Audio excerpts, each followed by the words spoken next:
અમરેલીના જાફરાબાદમાં બે બોટ દરિયામાં ડૂબી ગઈ।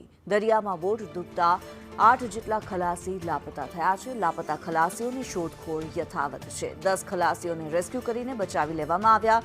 જયશ્રી તાત્કાલિક બોટ મુરલીધર બોટ દરિયામાં ડૂબી ગઈ હતી। ધારાસભ્ય કલેક્ટરે જાફરાબાદ બંદરની મુલાકાત લીધી। ગુમ થયેલા ખલાસીઓ અંગે સમીક્ષા કરવામાં આવી છે। ગઈકાલે 3 જેટલી બોટ દરિયામાં ડૂબી હતી।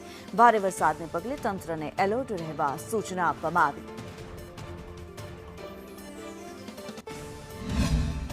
જાફરાબાદ મચ્છીમારો પર એક આબ ફાટ્યું હોય એવી સ્થિતિ થઈ છે।